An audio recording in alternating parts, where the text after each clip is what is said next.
Então vamos iniciar a nossa terceira aula do terceiro módulo de Teoria Geral do Processo 1, não é? Boa noite aos que estão presentes, né? Presente aqui em sala de aula, presente no sistema telepresencial online, né? Ao vivo e a cores. Ontem eu perguntei se era a cores, né? Ao vivo e a cores, e aos que vão assistir a gravação da nossa aula. Olha só, né? Teoria geral do processo, o que acontece, pessoal, né? Vou falar o que eu sempre falo, né? É a base do processo civil, a base do processo penal, a base do processo tributário, é a base do processo de maneira geral. Sem a teoria, eu não consigo compreender a prática, ter uma noção do processo civil, processo penal, tributário, etc. Eu necessito dessa teoria aqui, prática. Eu acho que tem um aluno falando, mas eu tô sem áudio aqui. Deixa eu ver aqui. Pronto, pode falar agora. Acho que vai abrir o áudio. Né? Então o que acontece? Sim, melhorou ou piorou o áudio aí? Acho que piorou, né? O meu áudio para vocês. Como é que ficou? Mudou aí? Sempre assisto as aulas antes da prova. Não, tranquilo. Tá. Existe, né? Existe a obrigatoriedade, tá? Das aulas presenciais para engenharia, medicina, direito. O MEC exige.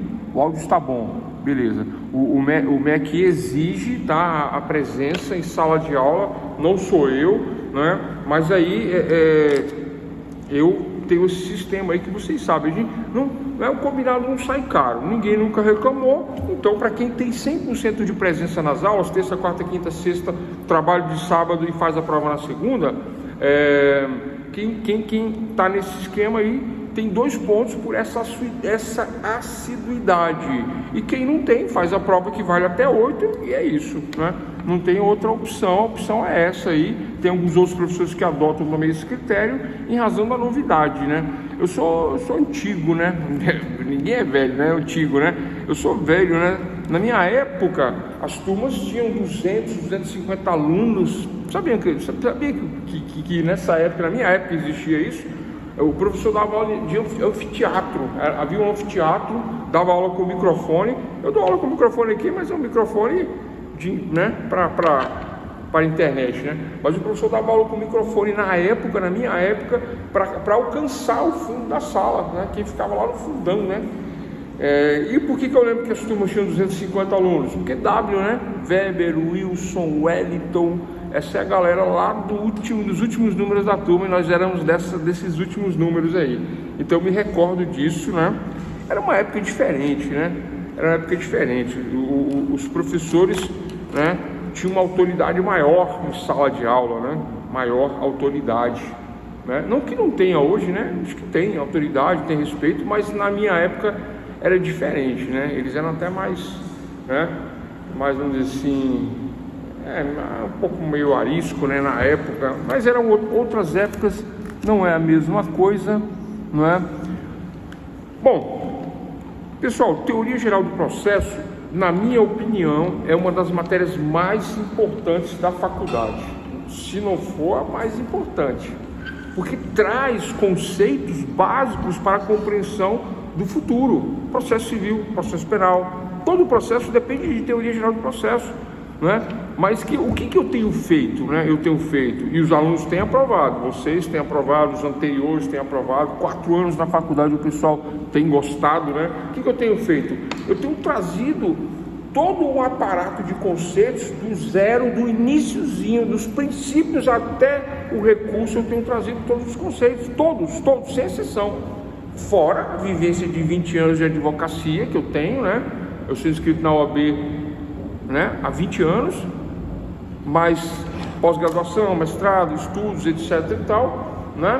Não é se gabar não, nada disso, pessoal, pelo amor de Deus, nada disso, né? É só para mostrar que a gente traz uma bagagenzinha para dividir com vocês aí e trazer do abstrato para o concreto, né? E aí poder trazer esses conceitos. Às vezes não é difícil o conceito, às vezes, mas a compreensão da novidade é que depende de um exemplo prático, depende de algo que, né, que aí quem tem a experiência consegue trazer isso de uma maneira mais clara, melhorada talvez, né, para a compreensão de vocês discentes. É o que eu tenho me esforçado aí, é o que eu tenho feito aí. Boa noite, companheiro de tela, Fabiano, ela está aqui, né? E aí eu tenho feito dessa maneira para nós melhor compreendermos, né, os conceitos.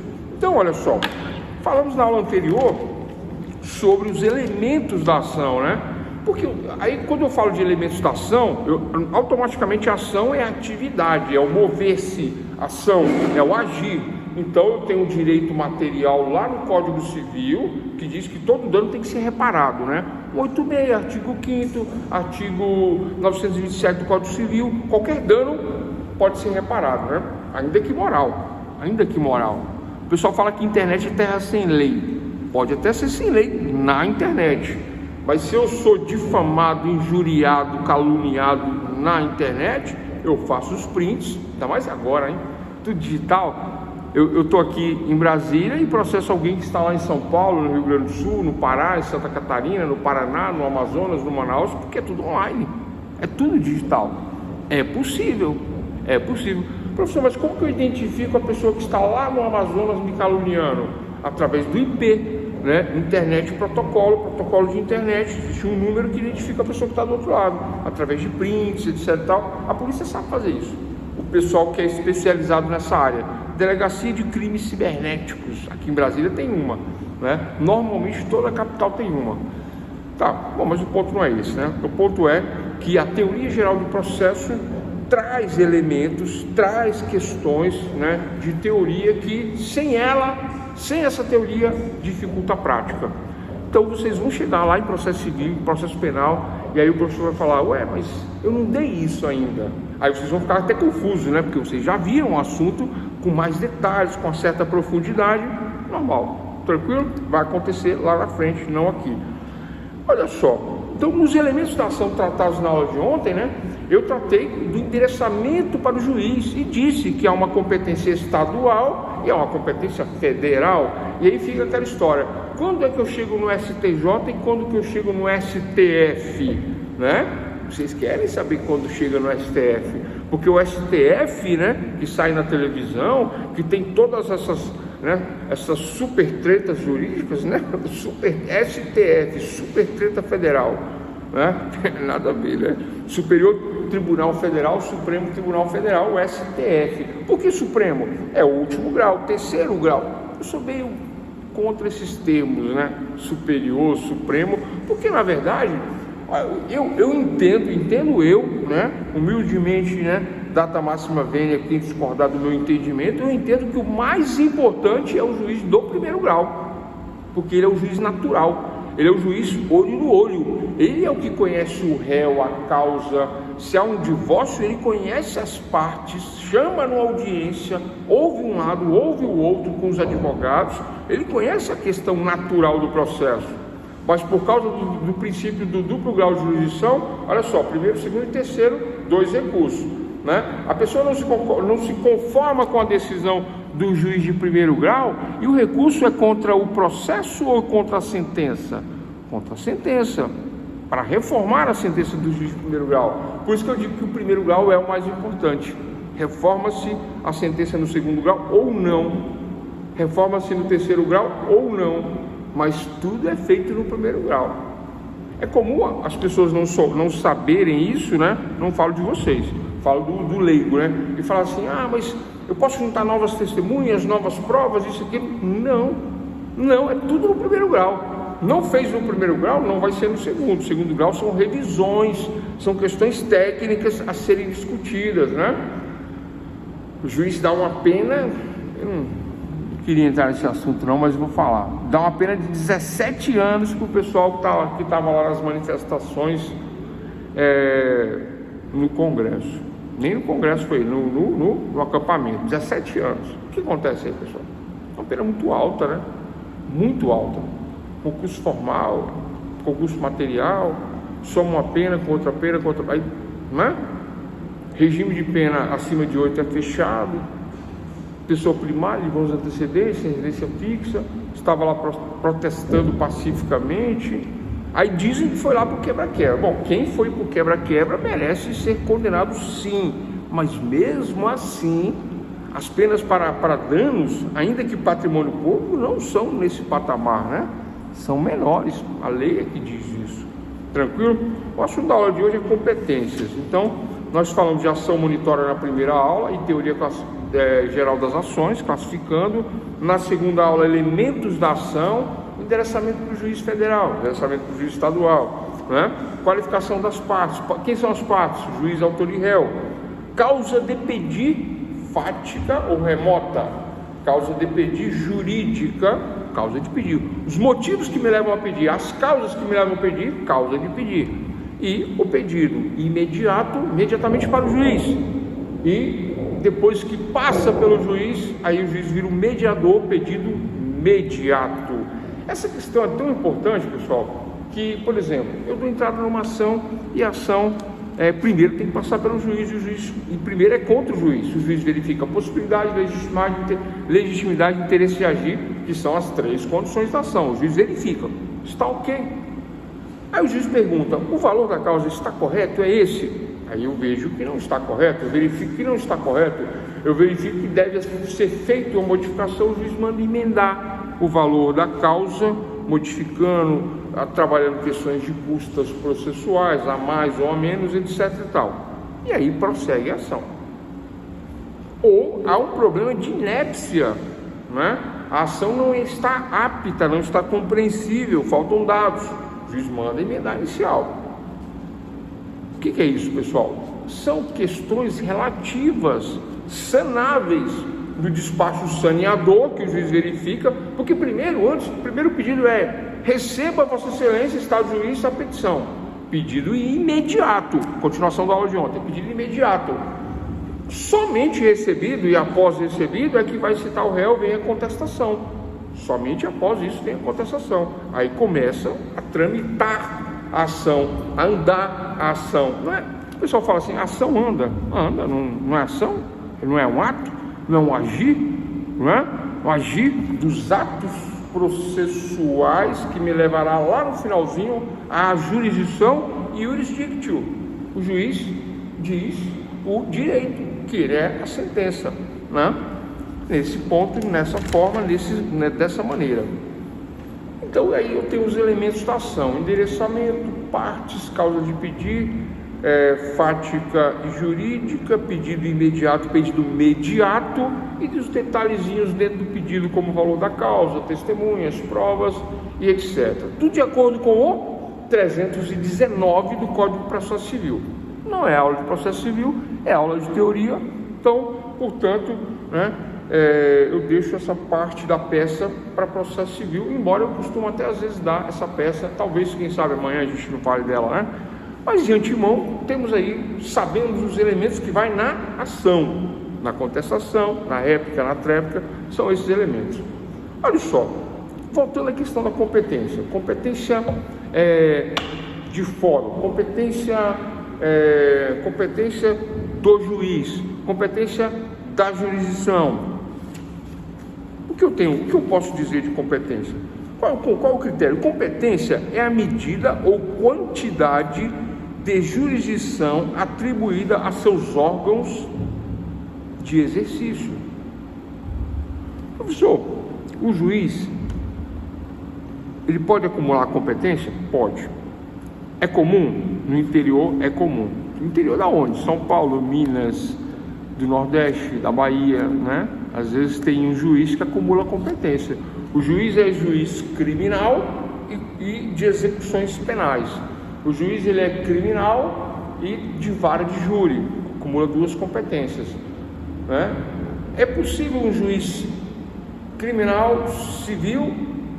É possível, depende do tamanho da comarca, do tamanho da vara onde ele está exercendo a cidade. Grandes cidades como São Paulo, Rio de Janeiro, Brasília, aí o pessoal divide, né? Fica muito mais dividido, porque eu tenho só um juiz de direito civil, um juiz só para sucessões, um juiz só para entorpecentes, um juiz só para crimes comuns, um juiz só para homicídio, um juiz só para execução. Dividem-se há uma divisão do poder, né? Essa divisão do poder serve para especializar o juiz, para facilitar a compreensão e o andamento dos processos. Por isso que existem as divisões. Mas o juiz, ele é juiz, ele tem um preparo para atuar em diversas competências, assim como vocês, né? Tem um preparo geral para diversas competências. Tranquilo? Nós temos esse preparo para diversas competências, mas essa especialização, a dependendo da comarca, vai se dividindo, vai se trabalhando. Eu tive numa comarca muito pequena, eu não me recordo aonde, porque tem muitos anos, deve ter uns 18 anos ou mais, foi quando eu me formei, né? A comarca era muito pequena, uma casa alugada. Aí o juiz que fazia audiência civil, fazia audiência penal, civil, e fazia o quê? Julgava questões contra o INSS, que não é de competência estadual, é de competência federal. Nós explicamos na aula de ontem, né? Explicando causas que envolvem a União, senadores, deputados federais. Causas que envolvem a União é Fórum Federal, causas comuns, Fórum Estadual, do Estado. Mas o juiz pode acumular. Aqui, além de ser juiz múltiplo, atende mais de uma comarca. Acontece isso, né? Juiz depende da comarca. Então o conceito é esse. A jurisdição, muito embora una, né, necessita ser distribuída entre os agentes nela investidos. Então, muitas vezes, como a doutora falou aí, nem tem nem juiz na comarca. Não tem, o juiz vem de fora, despacha de fora. E agora com a questão online, o juiz nem se movimenta. Da onde ele está, ele consegue tocar 2, 3 cidades, 4 cidades, da onde ele estiver, porque é tudo digital. O advogado não vai mais ao fórum. O advogado quer falar com o juiz, fala com o juiz. Chama-se balcão virtual. Ao invés do balcão do fórum, eu faço uma chamada e da onde o juiz estiver, ele me atende. Normalmente se conversa primeiro com o escrevente, né? Se não resolver, que se fala com o juiz no balcão virtual. E é assim que funciona, e os processos são digitais. Tem 3 anos que eu não entro num fórum, desde que começou toda essa onda de online aí. Tranquilo? Então vamos lá. Olha só.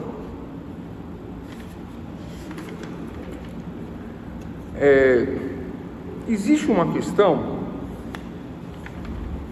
não é? Do fórum ou do foro. Foro é lugar, foro, né? Onde eu posso definir o foro, definir a competência, ou pela matéria, ou pela pessoa, ou pelo valor da causa. Eu vou começar pelo valor da causa, depois eu volto nos outros, né? Porque o valor da causa é aquela matéria, né, aquela ação que vai ser definida, o rito, o tramitar da ação vai ser definido pelo valor. E eu posso ter valores altos valores, e eu posso ter pequenos valores. No Juizado Especial de Pequenas Causas, Lei 9.099 de 1995, né? Eu tenho uma cobrança de uma dívida de R$3.000, R$1.000, R$500, mas eu quero receber. Eu vou acionar a justiça comum, pagar advogado? Não aciono a justiça comum e nem pago advogado, né? Eu me dirijo diretamente no fórum, que agora é online, o sistema, né? Tem formulários, pequenas causas, tem formulários, né? E até 40 salários mínimos eu posso fazer o meu pedido, justiça estadual, até 40 salários mínimos, preencho o formulário, junto os anexos e aí tramita a ação, né? Então, em razão do valor da causa, toda causa tem um valor atribuído. Lembra? A aula de ontem, elementos da ação. No final, o valor da causa. Eu tenho que dar um valor para a causa. Qual é o valor? Normalmente, o valor está atrelado ao bem da vida, aquilo que eu almejo, aquilo que eu desejo. Eu quero receber pensão alimentícia de R$1.000, né? Então, pelo artigo que se calcula pensão alimentícia, eu digo que a ação o valor da causa é de 12.000, porque lá no Código de Processo Civil diz que são 12 parcelas que eu coloco como valor da causa. Se eu quero 1.000 vezes 12.000 é o valor da causa. Então eu atribuo 12.000 e entro na justiça e cobro 12.000, esse é o valor da causa, ponto. Mas e se tratando de dívidas, né, promissórias, cheque, duplicata, contrato, eu posso ingressar pelo juizado especial de até 40 salários mínimos, né, torno de 40 mil, 43 mil reais, né? É o valor que eu posso estar pedindo via juizado especial, que é um processo mais célere, informal, conciliador, que vai trazer um resultado, né?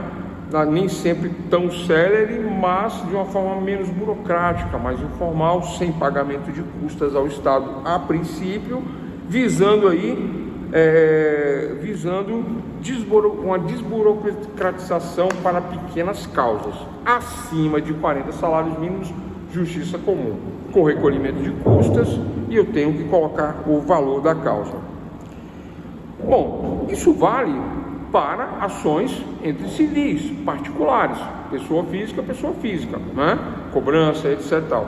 Mas se eu estiver pleiteando uma aposentadoria, por exemplo, ou um benefício no INSS, é comum, né, os alunos gostarem dessa questão envolvida em INSS, porque quando você entra na faculdade, começa os parentes a perguntar, né, sobre a aposentadoria, o vizinho quer saber, a família quer saber, isso é comum.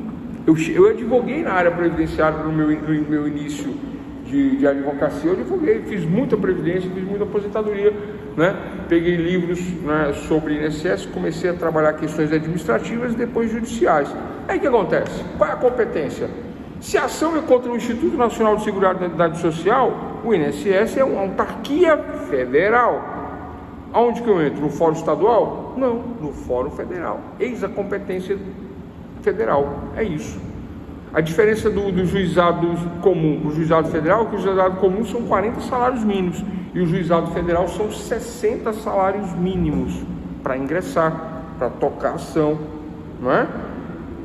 Bom, é isso a questão da competência em razão do valor da causa. Até 40 salários mínimos no estadual, juizado especial. Até 60 salários mínimos, até 60 salários mínimos federal, no juiz contra o INSS, o juizado especial federal. Se houver recurso, aí é obrigatório a presença do advogado, é obrigatório o recolhimento de custas, porque o recurso é uma peça técnica e o ius postulante vai agir. O ius postulante é o direito de postulação do advogado, que só o advogado tem, né? Advogado, defensoria, e aí vai necessitar de um técnico se houver necessidade de recurso para juizado especial civil, estadual ou federal, dessa maneira. Questão em razão da pessoa, questão em razão da matéria. Vamos para a matéria? A matéria pode ser trabalhista, tributário, civil, penal, não é? E aí haverão as divisões, as diferenças em razão da matéria. Se eu entro numa grande comarca como capital de São Paulo, para fazer o inventário, lá existem varas especializadas só em inventário. Não é o juiz de direito civil, né? Como aqui onde eu estou, tem um juiz de direito civil que decide as questões de inventário. Apesar de que aqui já tem especialização, já tem civil, já tem sucessões separado também, né? Aqui, vara de família. Estão 3 varas civis, 2 varas, uma civil e uma civil de família, por conta do acúmulo de serviço, por conta da matéria, faz-se a divisão. Juiz penal, né, criminalista, faz-se a divisão. Em razão da matéria, muito simples essa questão da matéria. A divisão em razão da matéria é a medida que traz a melhor prestação jurídica. A melhor prestação jurídica, porque se a comarca é muito grande, com muitas pessoas, né, essa divisão vai facilitar, vai especializar o juiz vai ter uma melhor compreensão do direito por conta da especialização e vai trazer um melhor resultado. Esse é o motivo. E por último, em razão da pessoa, e aí vamos falar de competência absoluta e competência relativa, que eu toquei no final da aula de ontem. Citamos aí a Lava Jato, citamos questões que envolvem políticos, né? Deputado federal, deputado estadual, o que mais, pessoal? Presidente da República. Citamos estas questões na aula passada, envolvendo essas questões de cunho, vamos dizer assim, quando envolve a União dos Estados, né? 26 estados, mais o Distrito Federal, 27, a competência que vai pelo caminho da justiça Federal, Tribunal Regional Federal e Superior Tribunal Federal ou Supremo Tribunal Federal. Essa é a curiosidade, é isso que muitas pessoas perguntam quando vai parar no Supremo e quando não vai, né? Então, se eu tenho uma causa de ressarcimento de danos de acidente de veículo que começa pela justiça comum, cobrando danos aí de R$100 mil, perda total no meu automóvel, no acidente de trânsito, essa causa começa onde? Na justiça estadual comum. Começa no estadual comum, né? De competência relativa. Qual é o interesse da sociedade na minha vida? Nenhum. Mas os processos são públicos, né? Tem a publicidade dos atos processuais para quem quiser averiguar, para quem quiser investigar, para quem quiser tomar o conhecimento. Princípio da publicidade dos atos processuais. Então, tramita o litígio no fórum comum estadual. Eu perco a causa, não me conformo com o resultado, quero recorrer. Onde vai o recurso? Vamos supor que eu estou no interior de São Paulo, eu estou em Ribeirão Preto, que é a primeira comarca, que é a comarca natural, juiz natural, que analisa provas, analisa as partes, dá a primeira sentença, dessa qual eu não me conformo com o resultado e quero recorrer dessa sentença. Eu recorro para o segundo grau. Qual é o segundo grau? Em São Paulo, Ribeirão Preto. O segundo grau é na capital, Tribunal de Justiça de segundo grau, na capital, Tribunal Regional de Justiça do Estado de São Paulo. Se fosse em Minas Gerais, Belo Horizonte, e tem lá a comarca, né? O Tribunal Regional de Justiça de segundo grau em Belo Horizonte, na capital de Minas, Bahia, Salvador, né? E assim por diante. Agora, para o terceiro grau, nessas causas comuns, STJ, Superior Tribunal de Justiça, Supremo Tribunal de Justiça. Para onde vai? Para onde vem? Para Brasília. Todos vêm para Brasília. É o terceiro e último grau de recurso. Não é o terceiro recurso, pessoal, é o terceiro e último grau de recurso, tá? Porque são dois recursos, duplo grau de jurisdição. 1, 2, 3, dois recursos. Um recurso do primeiro para o segundo, um recurso do segundo para o terceiro, duplo grau de jurisdição, princípio do duplo grau de jurisdição que nós falamos lá atrás, lá no início, primeira aula do primeiro módulo, salvo engano, primeira ou segunda aula do primeiro módulo. Nesse ponto, nesse aspecto, temos a questão dos recursos e uma competência estadual para nós, nas nossas relações privadas do dia a dia, do comum. Mas, se a relação envolve a união, eu estou, pleiteando um benefício de auxílio-doença no INSS, numa questão que já demora já no administrativo há 1 ano, e aí eu tenho para mais de 100 mil para receber, não recebo, não vou esperar no administrativo, entro na Justiça Federal da minha região, vou voltar em Ribeirão Preto, entro, aí tramito o processo, eu ganho, mas eu não ganhei o que eu queria, ganhei muito aquém do que eu queria. Aí eu recorro para o Tribunal Regional Federal, que é em São Paulo, e aí não dá o mesmo resultado que eu também não quero. Aí eu recorro novamente agora para onde? STF, é só isso, Superior Tribunal Federal. Esse é o caminho, para questões estaduais e para questões que envolvem entes da União, entes da Federação. Caso Lula, em competência em razão da função, competência em razão da pessoa, não é matéria, não é valor da causa que nós acabamos de falar, é em razão da pessoa, é prerrogativa de função, não é? Aí as pessoas falam, professor, mas é só uma questão de CEP, os debates das redes sociais, fala que é uma questão de CEP. Não é uma questão de CEP. Quem inventou isso aí, inventou por conta das abreviações que existem na internet, os memes, etc. Falar que é o CEP. Não julgou lá em Curitiba, fala que é o CEP, Mas olha só, teve vários erros nessa questão aí, tá? Eu vou falar de 2. Quando se trata do presidente da República, seja Lula, seja Bolsonaro, seja qualquer presidente da República, existe um interesse de quem, pessoal? Do público? A coisa pública está em jogo. O que ele fez com o nosso dinheiro está em jogo. Se ele é nosso representante ou não, mas ele representa o interesse da maioria, já que a eleição é feita pela maioria de votos, então representa a maioria, então existe um interesse público da maioria.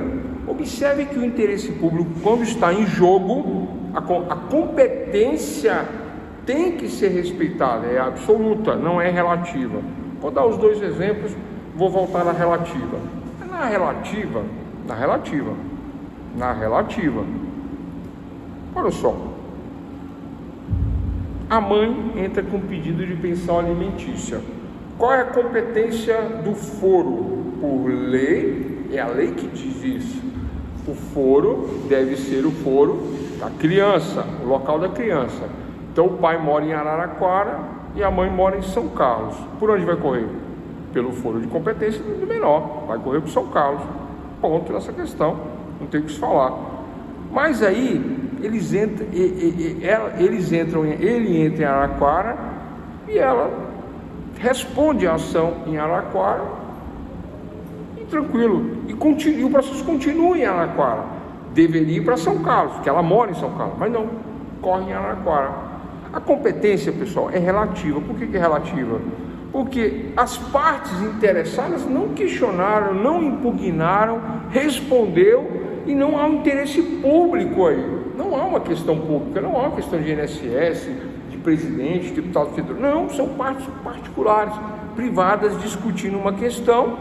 Ela respondeu, continuou. É uma nulidade sanável. Compreenderam o que é uma nulidade sanável? Uma nulidade sanável. Passou, tranquilo. No prazo da resposta dela, ela deveria alegar incompetência, falar, não, esta localidade é incompetente, tem que ser aqui em São Carlos onde eu moro, não é aí em Araraquara. Não, ela deixa passar e ela responde, continua e resolve a questão. Pronto, está sanado a questão, porque a competência é relativa. No caso de pensão, pode ser dessa maneira. Pode ser dessa maneira. Saindo do carro, continua com o foro privilegiado? Vamos falar disso, né? Então essa questão da competência relativa, ela é sanada no despacho do saneador, né? Se as partes nada alegar no prazo da resposta, ela fica sanável, ela passa a valer a competência dessa maneira. Ponto. Agora, no caso, vamos lá, eu falei de competência relativa, agora volta para a absoluta. Quando a competência é absoluta, não pode. Quando a competência é absoluta, não tem essa, porque existe um interesse público, existe a interesse público. Na competência privada, a nulidade da ação é relativa. Por que a nulidade relativa? Deveria ser anulado e trazer para São Carlos, mas ninguém alegou nada, ninguém questionou, correu normalmente a ação. Aí no recurso o pessoal alega, aí já era, prescreveu. No recurso não tem como alegar nada. Não, porque deu tudo certo. Qual é o interesse aí? Público? Nenhum, zero. Não tem interesse público, não tem por que fazer isso. Eu tinha que alegar no prazo da resposta, eu não aleguei, pronto, acabou. Agora, no interesse público, não. Passa 1 ano, 2, 3, 10 anos, 8 anos. Não foi 8 anos? Passou 8 anos. O interesse não tem prescrição, porque o interesse é público. Existe dinheiro do governo? Não, existe dinheiro do povo que vai para o governo administra no interesse do povo, interesse público. Existe coisa do governo, o governo é dono de alguma coisa, a res publicum, a coisa pública da república pertence ao povo, que é administrado pelo governo, não é? Que temos os nossos representantes, que traçam as regras, né? Nossos representantes legais, deputados federais, deputados estaduais, senadores, e o executivo que executa, que administra, governa aí o Estado. Então, olha só, então na questão da competência absoluta existe o interesse público, na questão relativa, interesse privado. Na competência pública, a nulidade é absoluta, anula tudo, se houver problemas. Vamos falar dos problemas já já. Na competência relativa, a nulidade é relativa, ela é sanável. Se passar, se não contestar, ela é sanável. Na competência absoluta, o juiz deve reconhecer de ofício. Agora eu vou fazer uma pausa. Na competência absoluta, o juiz deve reconhecer de ofício. Na relativa, depende da arguição da parte. O juiz olha, vê que está incompetente, mas a parte não falou nada. Vamos tocar por aqui. Competência relativa. Na competência absoluta, a qualquer tempo e grau de jurisdição eu posso arguir a nulidade. Na relativa, não. É na resposta, se eu não arguir, passou, já era. Aquela pausa que eu falei. Competência absoluta reconhecida de ofício. Quando houve o caso da Lava Jato, qual era o território? O território Curitiba. Aí o pessoal diz de forma sarcástica e irônica República de Curitiba. Falei isso ontem. Por que isso? Por que sarcástico? Porque, em razão da pessoa, a competência do fórum sempre, somente em razão da prerrogativa de função de presidente da República, senador, deputado federal, é o Superior Tribunal Federal, direto no Superior Tribunal Federal. Não é no federal em Brasília, é direto no Superior Tribunal Federal, direto lá, por prerrogativa de função, de foro. Então não é uma questão só de CEP, é uma questão de prerrogativa de função, de foro. Aí o pessoal fala assim, mas o Lula, fulano e tal, é o presidente da República, não é qualquer pessoa, não é, gente? Não é qualquer pessoa. Tem essa prerrogativa, é legal, está na lei, não é? Vai ser julgado lá. Aí vamos lá. O juiz, por mais preparado que seja, que tenha competência criminal, federal, conhece a matéria, conhece tudo, o que ele deveria fazer? Ele deveria, assim que viu os réus, quais os réus? Quase todos, senadores, deputados federais, presidente da República, ele deveria desmembrar o processo e de ofício fazer o reconhecimento, porque a competência é absoluta em razão da matéria, em razão da prerrogativa do foro, matéria não, em razão da prerrogativa de função, em razão da pessoa. Ele sabe que causa uma nulidade absoluta se ele prosseguir. Ele deveria reconhecer e enviar para a STF, mas ele não fez isso. Ele apurou, ele chamou, ele intimou. Houve nessa época aí a questão também daquelas intimações coercitivas, mandava o camburão buscar, né? A pessoa não ia, ele mandava a polícia buscar. Teve essa questão. O que mais? Vazando informações sigilosas, né? Da vida do presidente, etc e tal. Teve esse problema. Houve o problema da imparcialidade, onde juntava acusação e juiz, né? Falamos disso ontem. Juntou a acusação e juiz, descumprindo a imparcialidade. Juiz e promotor joga tênis junto, vai para as festinhas, almoça junto, um frequenta a casa do outro, um frequenta a piscina do outro. Vocês percebem isso? Um grau de amizade, né? Um instrui o outro. O juiz instruindo a acusação contra o réu. Como é que fica esse réu? Indefeso. Esse réu nunca vai ganhar nada. E foi o que aconteceu. Ele nunca ganhou nada. Condenou. Aí houve um recurso para segundo grau. Segundo grau, Tribunal Regional Federal da 4ª Região, TRF4. O tribunal condenou.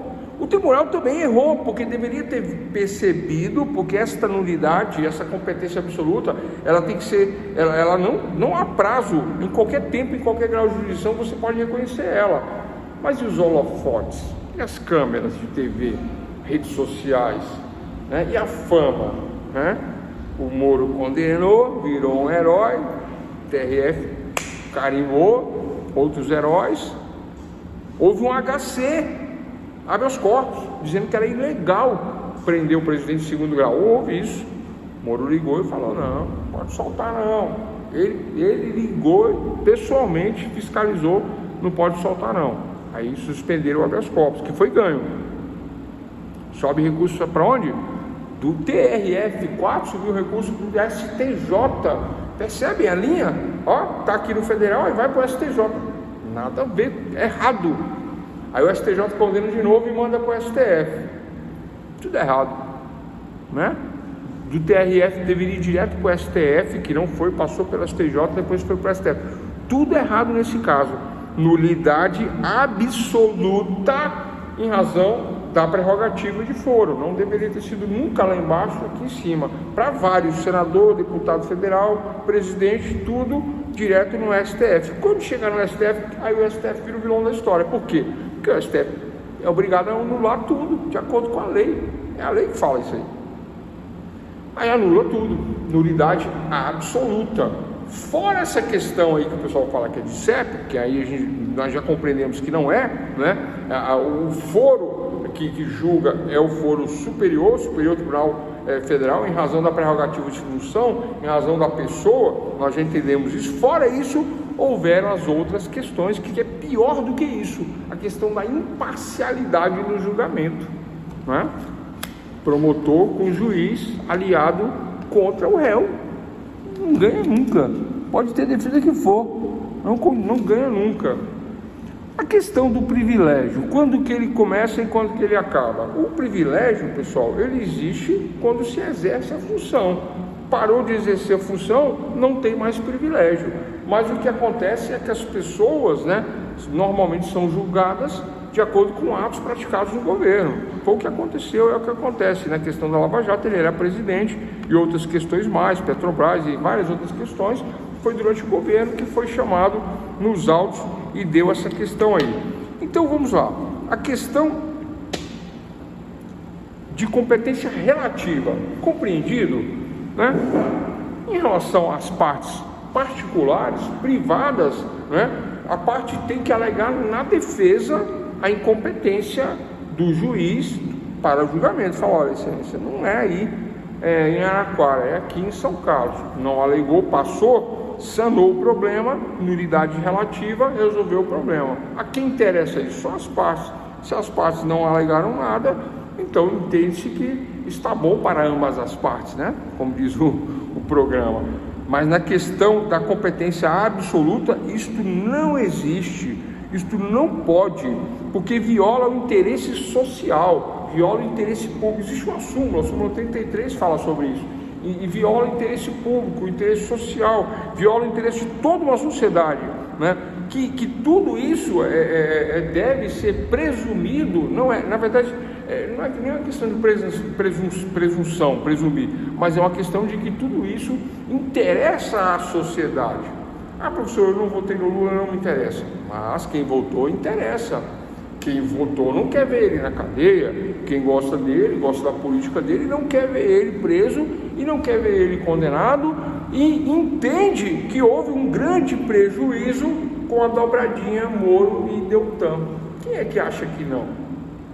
Vai ter pessoas que vão falar assim, né? Ideologicamente vão falar assim, ah, mas ele tinha que ser preso porque ele fez, porque existem provas, porque existem isso, porque isso e aquilo. Pessoal, eu não estou falando disso, eu estou falando do ponto de vista técnico, processual, do processo, da teoria geral do processo, do ponto de vista legal, do ponto de vista da segurança jurídica. Nós devemos cumprir a regra, cumprir a norma. Esquece presidente, esquece governo, esquece tudo, né? E eu vou dar um exemplo que eu já dei um exemplo aqui uma vez. Já falei disso várias vezes, né? Mas eu vou dar o mesmo exemplo, né? Eu estava no fórum, com a minha cliente, e terminou a audiência, eu estou saindo, levanto com a minha cliente saindo, só que quando eu saí devagarinho, porque o outro advogado não saiu, ele não levantou, eu levantei e ele ficou. Aí eu parei na porta, e quando eu parei na porta, o outro advogado falou, então, doutor, nunca mais vi o senhor lá na sauna do condomínio, na academia do condomínio. Aí quando ele falou isso, eu voltei na hora, eu falei, opa, como assim? Advogado e juiz são amigos de academia? Essa amizade levanta uma suspeita. Se eles são amigos, qual é a chance que eu tenho no processo? Menor, ou nenhuma, né? Um amigo não ajuda o outro? Amigo de academia? Fiquei assim, né? Aí eu olhei, parei, aí eles pararam de conversar, aí eu virei, corri para o escritório, porque eu já ia pedir, né? Para suspender o juiz do processo, amigo do advogado, suspende. Só que quando eu cheguei, que eu olhei, já tinha um despacho lá, o juiz se dando como suspeito, se dando como impedido, por causa do grau de amizade. Competência absoluta, interesse público, nulidade absoluta, reconhecimento de ofício. De ofício, o juiz reconheceu que era incompetente. É isso. Já falei isso aqui, já falei em outras turmas. Esse é o exemplo, tirando os casos lá de Lava Jato, Lula, etc, tal. Por isso que ele foi descondenado. É uma coisa praticamente inédita no nosso país, né? Oi. Professor. Oi, boa noite. Esquecendo política e esquecendo presidente.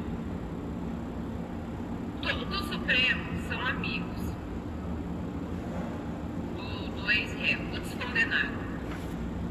Isso não tornaria ele suspeito? Eu não consegui ouvir direito a pergunta. São amigos. São amigos. Supremo, condenados, são amigos. Não tornaria eles suspeitos do ponto de vista jurídico? Não sei, vamos esquecer de presidente ou partido, qualquer outra coisa. Eu falo no ponto de vista jurídico. Eles não deveriam ser suspeitos para poder descondenar? Eles quem? É essa parte que eu não entendi da pergunta. No caso, os juízes que descondenaram ele, que descondenaram o ex-réu, o antigo réu. Ah, não, entendi.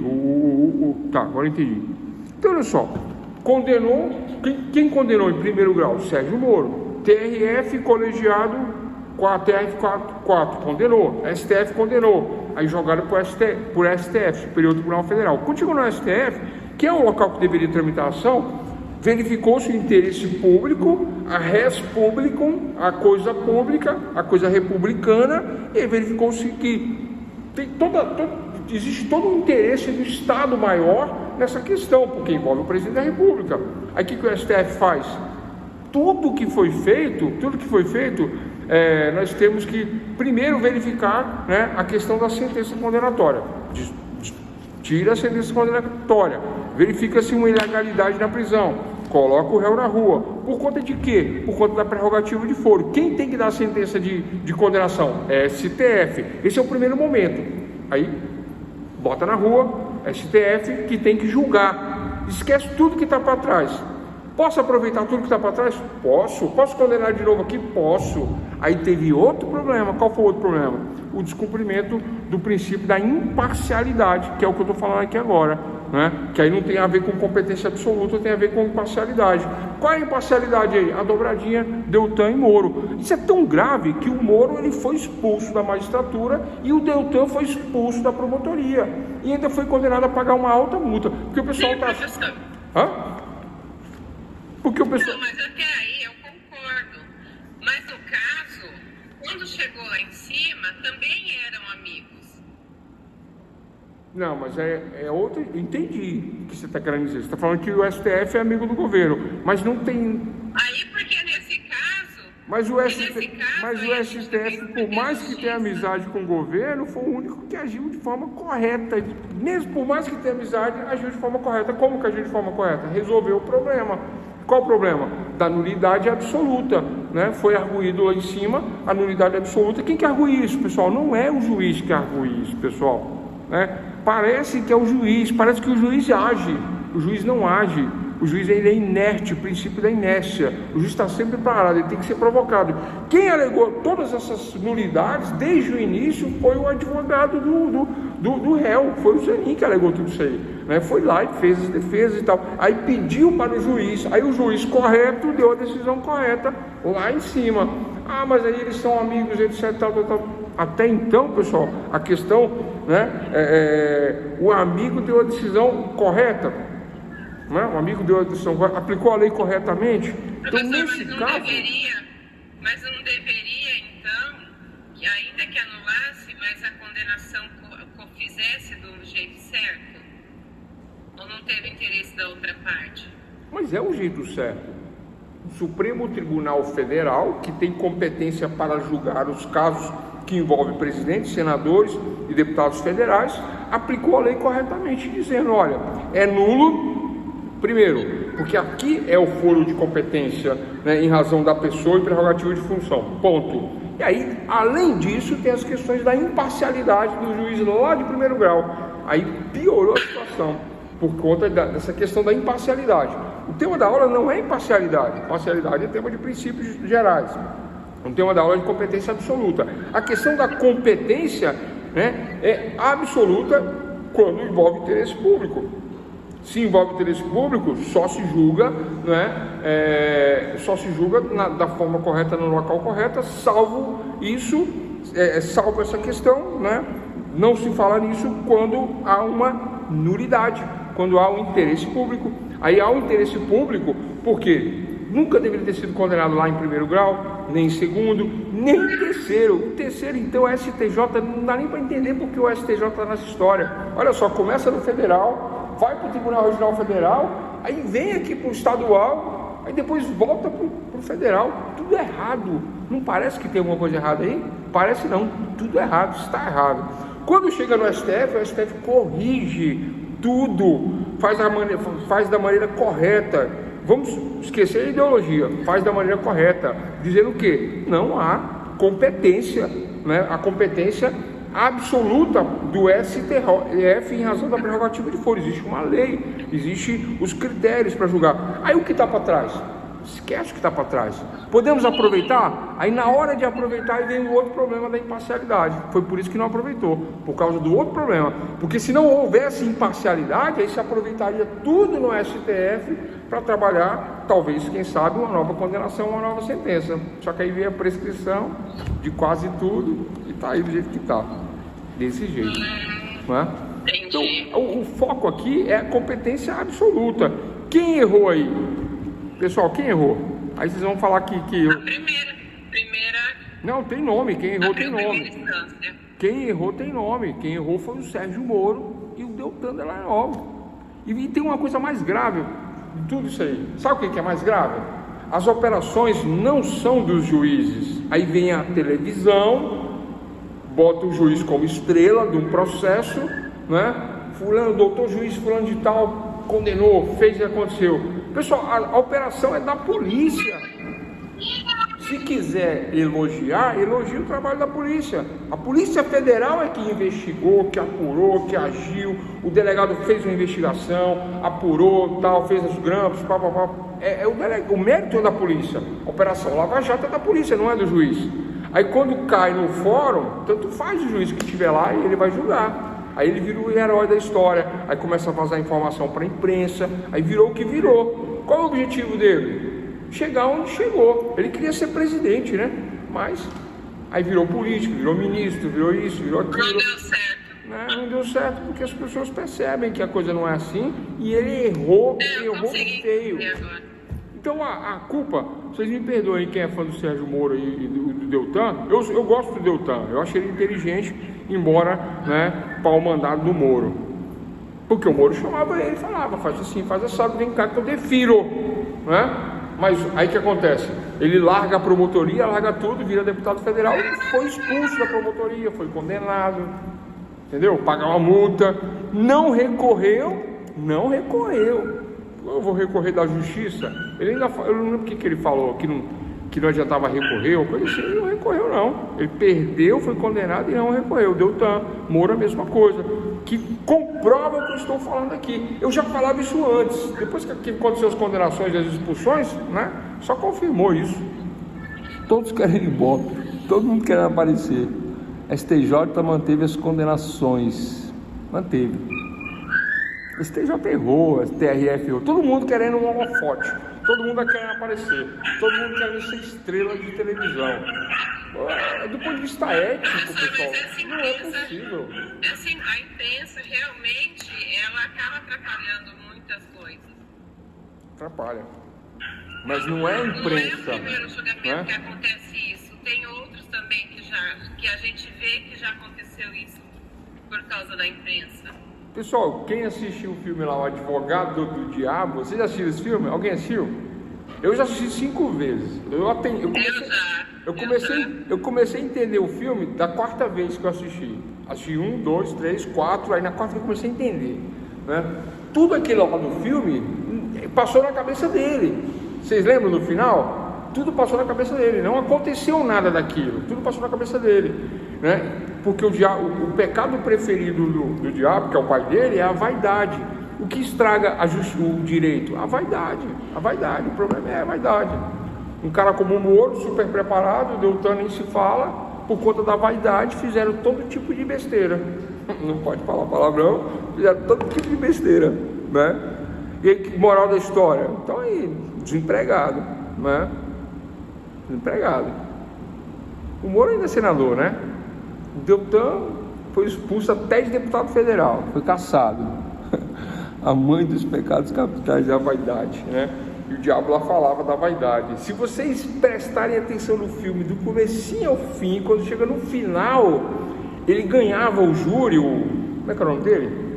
Esqueci agora. Ele ganhava o júri porque ele ficava olhando pelo buraquinho do banheiro, o pessoal conversando, na outra sala ele ficava olhando, aí ele observava tudo, aí ele sabia como é que ia acontecer, aí ele voltava e ele ganhava na réplica.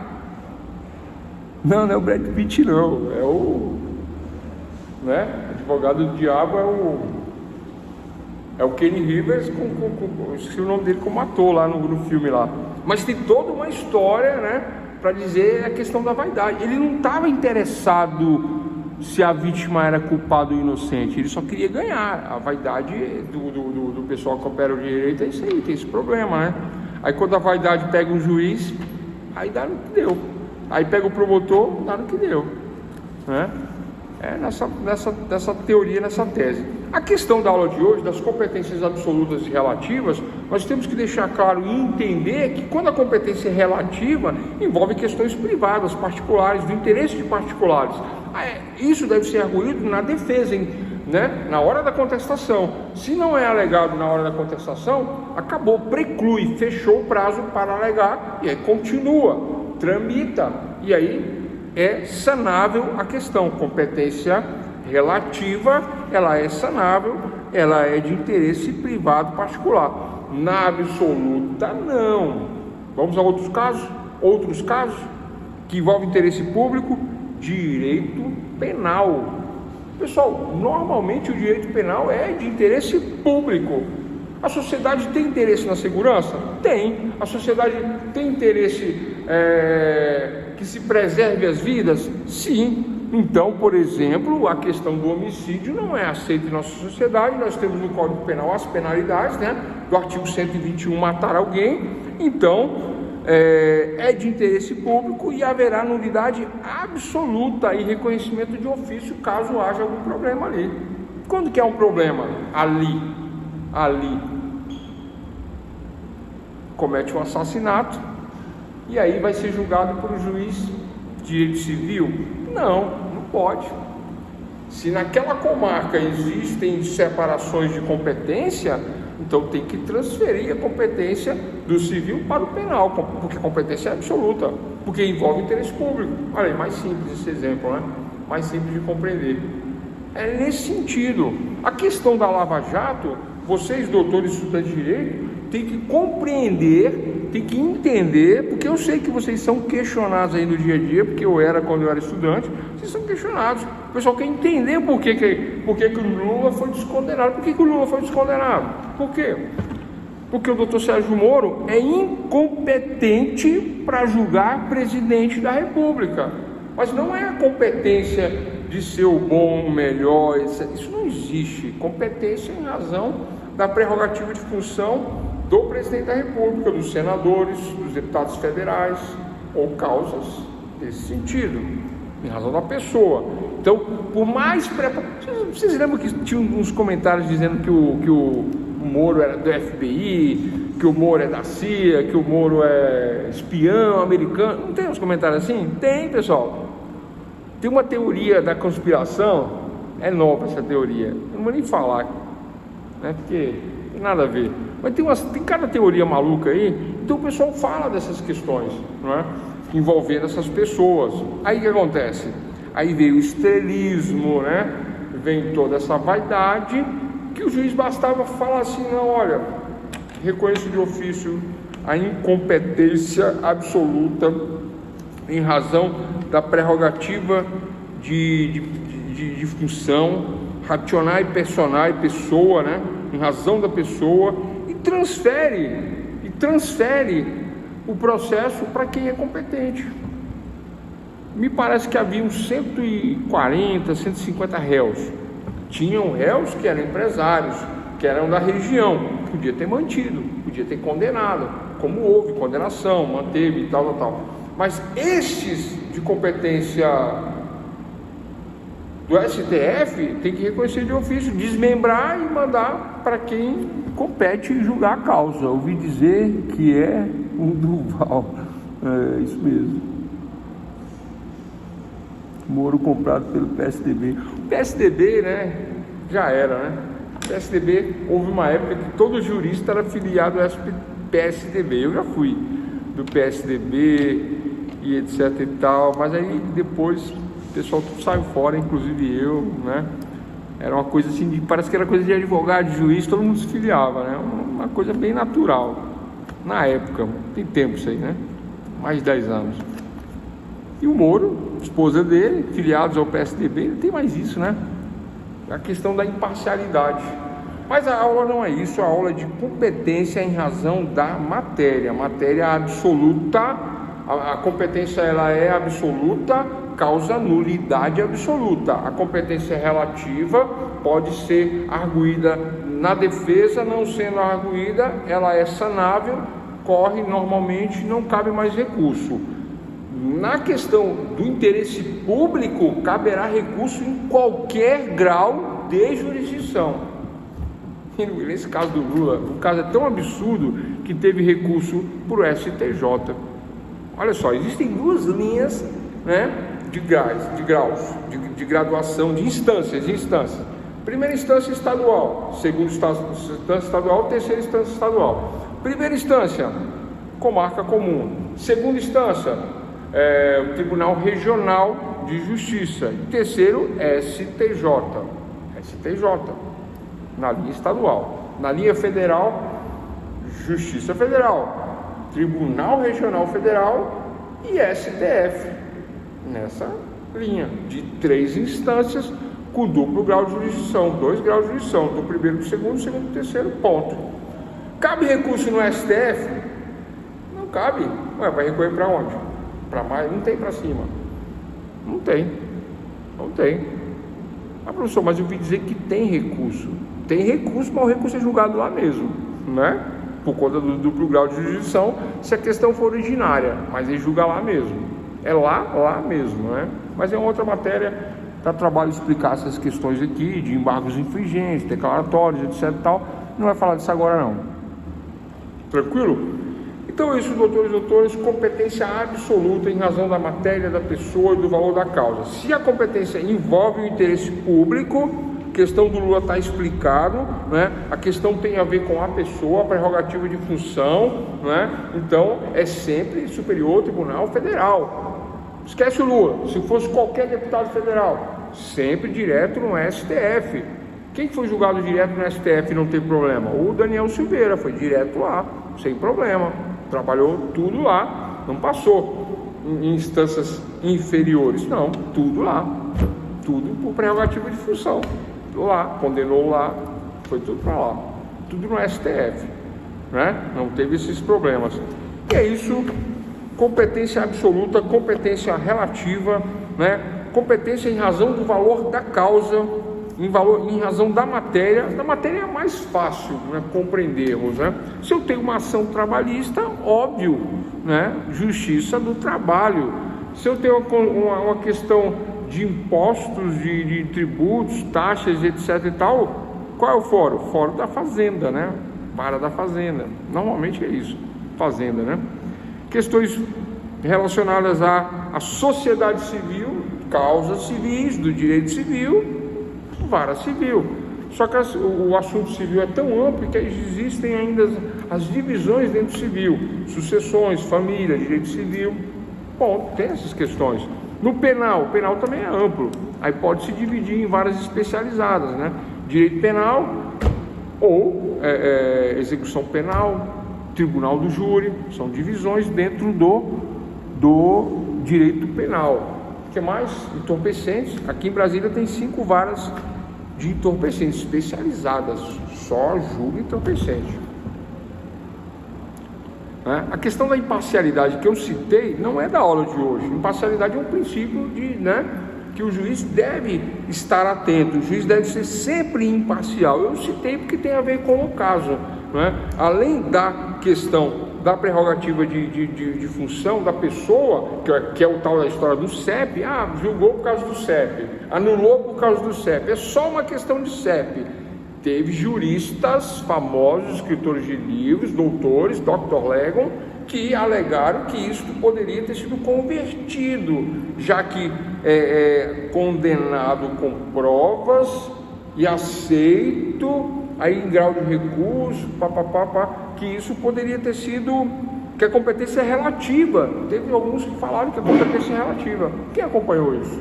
Quem acompanhou deve ter visto isso. Não vou falar o nome não, mas teve um famoso aí que falou que a competência é relativa. Tranquilo, Tranquilo. Que bastava o STF, por exemplo, validar. Mas não tem como validar isso, porque a competência não é relativa, ela é absoluta. Aí, aliado a esse fator, ainda tem as questões de imparcialidade, no caso, parcialidade, e por conta da parcialidade, mesmo que validasse a competência, transformando, dizendo que ela não é absoluta relativa, dizendo que ela é relativa, confirmando isso, mesmo que isso fosse aceito, aí houve o problema da parcialidade, que aí contamina todo o processo. A parcialidade é pior do que essa questão do interesse público, a parcialidade, porque um juiz parcial é um juiz injusto, não tem como ganhar do juiz parcial, se ele faz parceria com o promotor, se ele faz parceria com o advogado do outro lado. Existe uma aula só sobre essa questão de parcialidade de juiz. Eu acho que nós não tivemos essa aula ainda não, mas tem a ver com isso daí. E é isso, pessoal, ficamos por aqui. Competência absoluta, competência relativa, em razão da matéria da pessoa, valor da causa, É isso, não tem muito mais a falar, nem muito mais a acrescentar. Eu poderia entrar aqui em outro assunto, que no caso é a conexão e tal, mas aí é um assunto muito extenso, vou deixar para a aula de amanhã. Tranquilo? É isso.